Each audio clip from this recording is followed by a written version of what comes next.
What's up, everybody? We're here at the 2025 Bentonville Bike Fest, and today we're giving away a bike.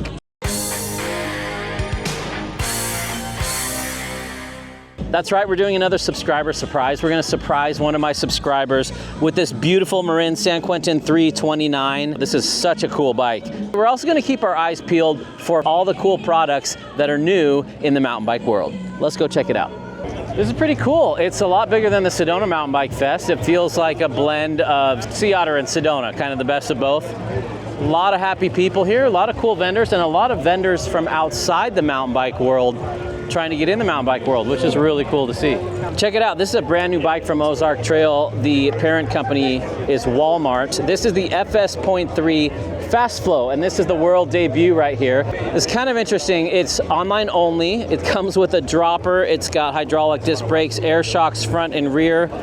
It's got a 120 mil setup stock, but it's meant to be upgraded so that you can fit a 130 on there.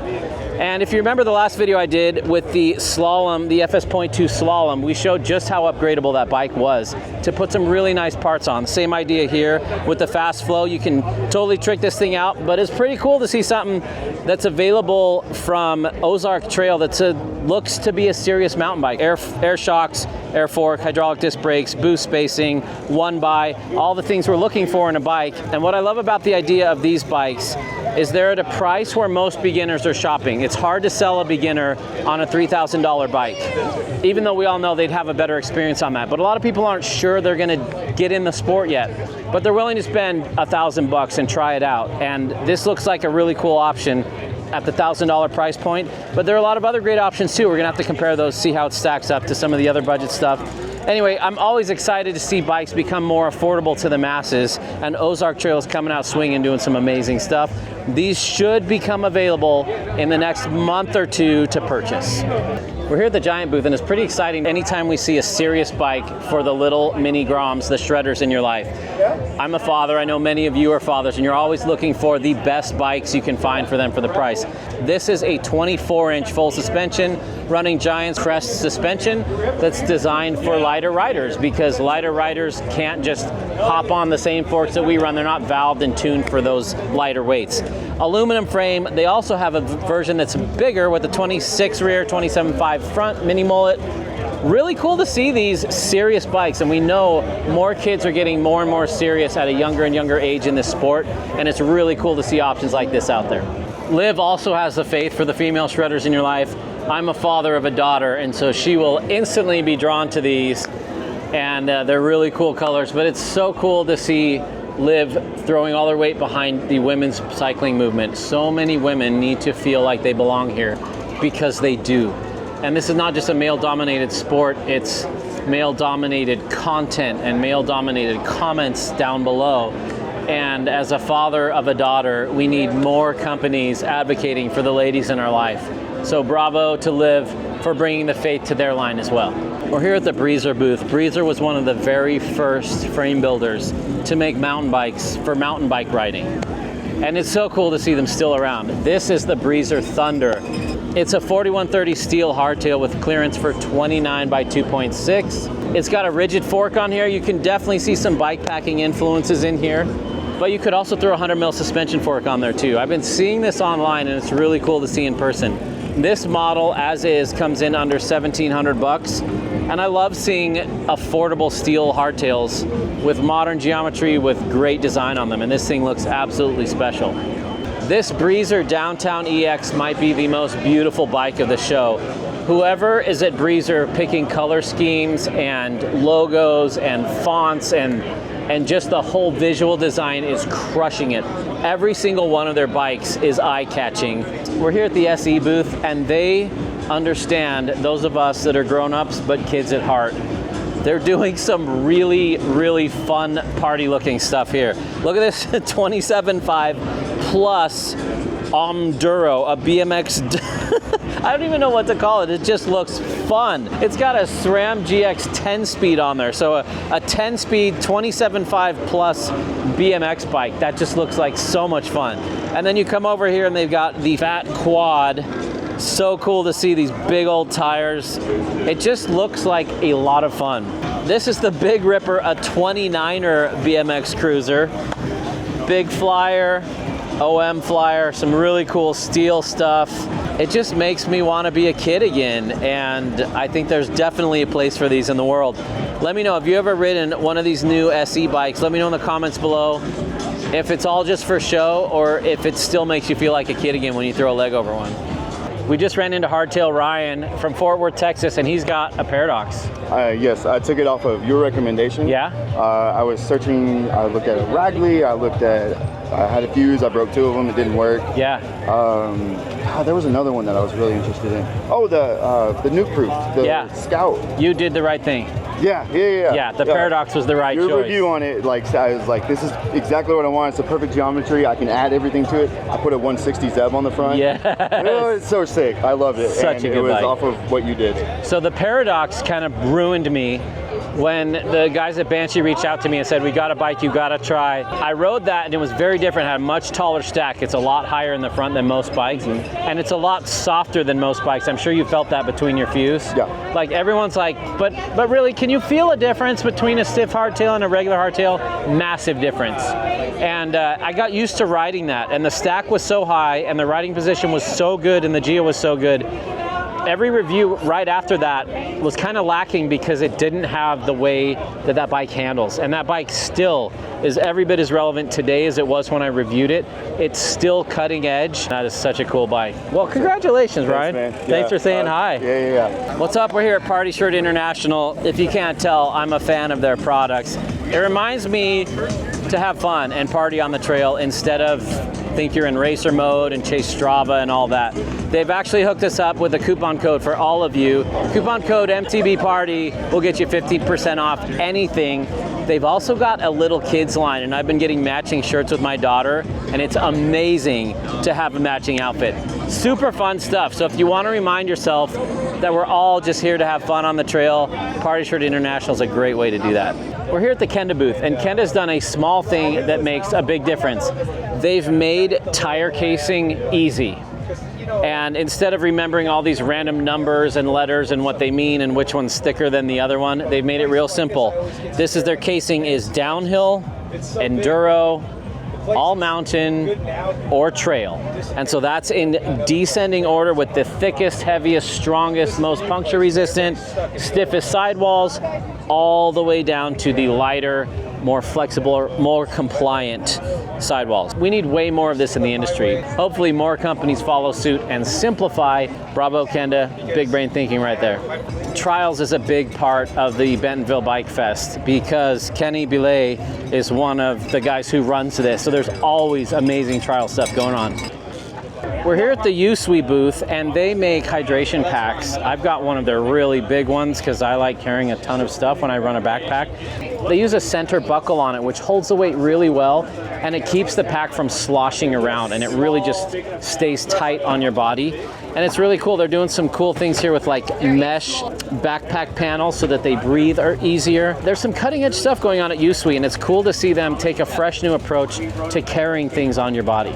My wife, Dusty Betty, Tess, she's been into gravel lately, and a lot of the gravel riders here are using these. And she's looking at a model right now that's got some mesh pockets, and so you can just stuff it full of food and still have your water on the back. I just finished riding my first Century, and I'm really curious about this one because I've seen these. I like the pockets and the easy access for food. I can carry my water on my back. It's up high, close to my body, really comfortable for pedaling all day. And then I've got food handy. I can have a sandwich over here. Can dump some of my energy chews in there and just pop those bad boys. There's another pocket here. There's also, in addition to having room for water in the back, you've also got room for more food or potentially a layer if you're on the shoulder seasons. This is the USWE Rush 8.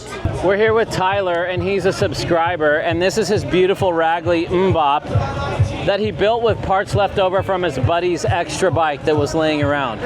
So we are looking for one subscriber to surprise today, and we pick you, and we're surprising you by giving you this Marin San Quentin 3. This is yours to take home. That's dope. Good job, Tyler. Really? Really. That's great. You sure there's not anybody else that needs it more than I do? Okay, hang on. Are we rolling on this? So Tyler just said, are you sure there's not anyone that needs this more than I do? You can tell he's a good dude, and he absolutely deserves this bike. Here is Tyler saying, you know what, my bike works fine. I don't need another bike, but I have a friend who does. So Tyler's gonna gift this brand new bike to his friend Roman. I legit want to cry. It's the first bike I've had since I was little, so congratulations. It makes me want to cry. It's a killer bike. Tyler, tell us why you're giving away a better bike than yours to your friend. He doesn't even have a bike to ride to work on. So I have to walk 5 miles. He's got to walk to work every day. So he just saved me like an hour and 50 minutes to walk. That's amazing. I want to cry. Awesome. Congratulations on your brand new bike. Thanks, Tyler. I'm shaking. I've said it before, I have the world's greatest subscribers, and Tyler just proved that. And I'm absolutely humbled and blown away by his generosity to turn that away. Here's his buddy, shaking. Congratulations. Good thing you came to the festival today. This is my first time here too. Awesome. I've only been up here for about 6 months. So I started mountain biking 30 years ago, and my very first bike I rode was a GT Outpost Trail in Lake Tahoe, California. And after I rented that bike, I took home the pamphlet and I memorized all the specs of all the bikes on that year. And GT is just an iconic brand, and it breaks my heart that they're not around anymore. But look at this, it's a GT cycling museum. I'm gonna get some of my details a little bit wrong as I'm going off memory, but this is such a nostalgic thing for me, and this is part of my mountain bike story. This is the RTS. This thing's really cool. It had like a little pin in there that would actually lock out the rear suspension while you were pedaling. They had some really forward-thinking things. They were one of the first carbon frames out there, and they've got this cool lug setup as well. Isn't that crazy to think this used to be the downhill bike, the LTS? More RTS, and then they came up with this iDrive that still is one of the best pedaling bikes out there. That iDrive bottom bracket is so cool. Oh my goodness. Look at this. I saw Hans Ray yesterday. This is the team trials. That would be so cool to have. And then mini Zaskars over here. This is their titanium frame. I don't know how to say it, Zizang, but these are so cool. This was the first suspension fork that I ever owned. It's the Mag 21, and it's an air sprung, and it uses like a basketball needle to inflate. And it was funny because marketing told me I really wanted the Judy and the Judy SL, but this was actually the right fork for me because I could run the lower pressures because I weigh like 70 pounds. And so this is just a reminder that sometimes the latest and greatest stuff that the pros are riding is not actually the best for you. This is so cool, a Cyclone single speed. Beautiful.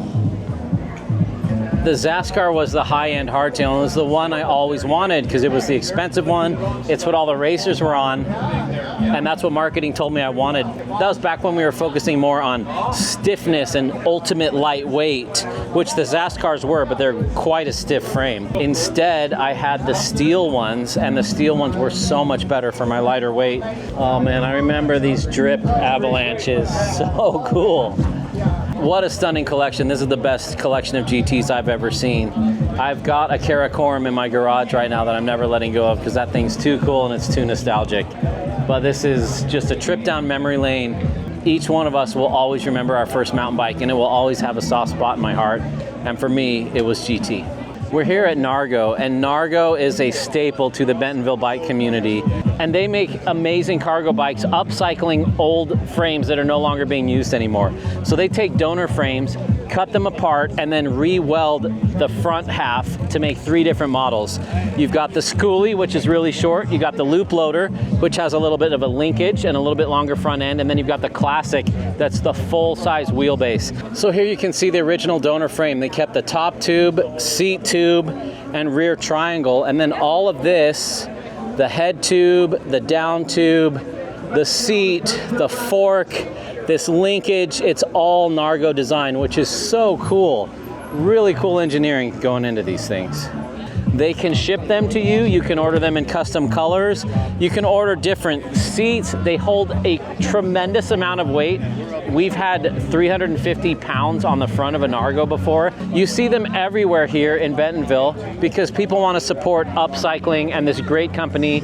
It's a family-run company, great people behind it, and I fall in love with every single Gnargo that I see. And I've got a few frames hanging on my wall that I'm not using anymore that I think would make killer future Gnargos. So make sure you're subscribed in case we ever see a Gnargo on the channel in the future. It's just so cool to see people replacing their cars with bikes.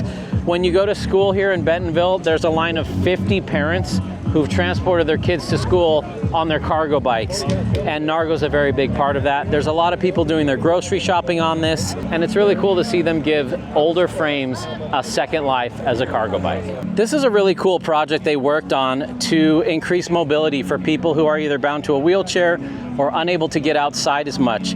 They piloted this with a senior assisted living home where they could load 2 people in here and ride them around the trails, and people could experience nature and get out and explore in ways that they couldn't before. It's really cool to see them thinking outside the box and using their big brains to engineer things to help give the joy of cycling and the outdoors to other people that otherwise couldn't. We're also seeing some companies use these as pedal cabs around town where you can hire them to pedal you around to get to your destinations and not have to use a car. We're here at Viral Bikes and they make some absolutely stunning tie hardtails. They're a Bentonville company as well. They're really, really into pinions, and I was talking to them and they have a lot of knowledge. One interesting thing about pinions is with the Gates drive, you have to keep that chain line straight, and if it's flexing like crazy, like a lot of my signature models do, I like them flexy, they're too flexy for a belt drive, and the belt drive's actually gonna get off track. So you actually have to beef up the rear end a little bit to make sure it tracks straight. So I know a lot of you are Pinion fans. I know a lot of you are titanium hardtail fans. Let's take a look at some of these beautiful Viral hardtails. Check this out. This is their gravel bike. I love how they separated the top tube from the seat tube to give it a little bit of flex. And then the seat stay bridge acts as a sort of leaf spring in here to prevent massive vibrations from transferring to you.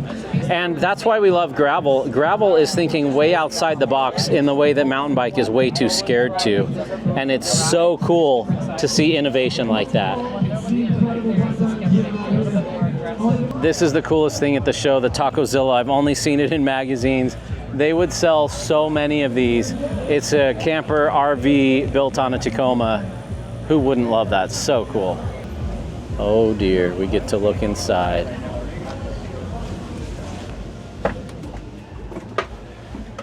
How many of you need one of these in your life? That is too cool.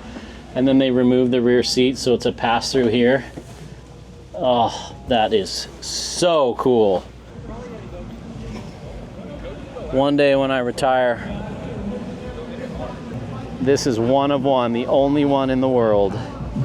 Toyota would sell so many of those. They could just write whatever price they wanted and they'd sell them. If you're new to the channel, I run a bike consultation service over on Patreon where people can chat with me and I can give you my advice on which bike would be best for you and your budget and your riding style. And I even help people with used bikes. And the #1 bike that's being talked about right now with my clients is the Salsa Spearfish. They're super curious about it. And I'm super curious about it as well. Dario did an awesome review over on Pink Bike and he kind of created an insane amount of hype around this bike. And we're all wondering, is it as true as he made it sound? And I hope to be able to throw a leg over one of these one day. They're demoing them here at the event, but it's just a ultra lightweight XC-ish bike with modern geometry that you can push way harder than you should push an XC bike. So Salsa has been crushing it, especially in the full suspension scene lately. And they're doing some really, really cool things and kind of flying under the radar. But word's starting to get out. But I'd love to hear, what do you think? Are you interested in learning more about the Spearfish? I think it's just the type of bike that most of us should be riding. And this is the type of bike that interests me the most right now. Here is the other bike that everyone else should have on their radar, the Transition Spur. This bike isn't new, it's like 4 or 5 years old, and it's every bit as relevant today as it was then. If you've ever talked to anybody who's ridden a Spur, they will go on and on and on about how good it is. It's lightweight, but super capable and nothing corners quite like a spur. It is such a special bike. I hope you get a chance to throw a leg over one and see just how capable these downcountry 120 mil, lightweight, peppy, aggressive geo short travel bikes are, and how much fun they can be on everyday trails. It's rare to see one actually in a shop because they're still selling out so fast, even though they're 4 or 5 years old. It's insane. Wonderful, wonderful bike. Love what Transition is doing here. That's a wrap for me on the 2025 Bentonville Bike Fest. This has been really fun. I almost didn't come because I get kind of burnt out working these festivals, seeing the same friends over and over and over, but this was different. There were people like Igloo and Capri Sun and Niagara Water and all these companies that they've attracted from outside the mountain bike world. And that's really interesting to me because that's how funding comes in to support this sport. It's been a lot of the same companies at the same things, just kind of all talking in an echo chamber. But people are starting to realize from outside the industry just how cool this mountain bike movement is, and it's been cool to see. The highlight of the whole event was meeting Tyler and seeing him give that bike away to his coworker who needs transportation, even though it was a better bike than he owned. And my heart just goes out to him. He is exactly what Hardtail Party is about, spreading goodness through cycling and having fun. And I'll say it again and again and again. I have the world's best subscribers. You are amazing humans. So many people came up and asked how my health was and told me they've been praying for me and excited to see me out working again, and that means the world to me. So thank you all for all the support. Thank you for being kind to each other. Thank you for creating a wonderful space in the mountain bike world where everyone is included and we can just have fun on bikes, because that's what it's all about. Thanks for watching, everybody. There's a party in the mountains and you're invited.